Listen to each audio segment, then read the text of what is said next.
మోసం అనేది ఎక్కడ జరగదన్నా. ఒకటి ఏంటంటే మనం జాగ్రత్తగా చూసుకొని గేదెను కొనుక్కునేప్పుడు టైం దానికి కేటాయించాలి. చాలా మంది రైతులు చేసేది ఏంటంటే టైం కేటాయించరు. నైట్ ఎక్కుతారు, మార్నింగ్ దిగుతారు, ఈవినింగ్ కల్లా గేదెలు తీసుకుని వెళ్ళిపోతారు.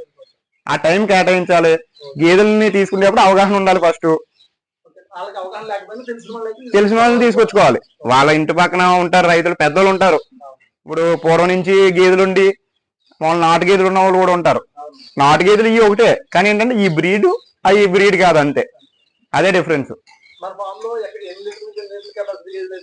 నా దగ్గర అయితే 12 లీటర్లు అన్న స్టార్టింగ్. అంటే ఒక పూటకి 6 లీటర్లు, 2 పూటలు కలిపి 12 లీటర్లు, రోజు మీద 12 లీటర్లు. రోజు మీద 12 లీటర్ల నుంచి మనకి 14, 16 లీటర్ల పాలు ఇచ్చే గేదెలు ఉన్నాయి. అంటే ఒక రోజుకి 16 లీటర్లు ఇస్తాయి. 12 అన్ని కూడా హెవీ సైజ్ గేదెలు ఉంటాయి అన్న. మీడియం సైజ్ గేదెలు అయితే ఉండవు. Heavy size, heavy body quality గేదెలు ఉంటాయి. ఇది వచ్చేసి బన్నీ అన్న. ఇది బన్నీ బాగా హెవీ సైజు.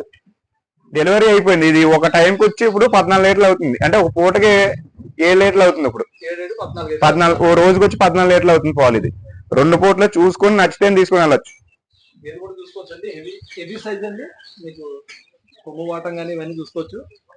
క్వాలిటీ ఉంటదండి మెయిన్. ఇప్పుడు నీకు డిఫరెన్స్ చెప్తాను చూడు. ఇది ముర్రా.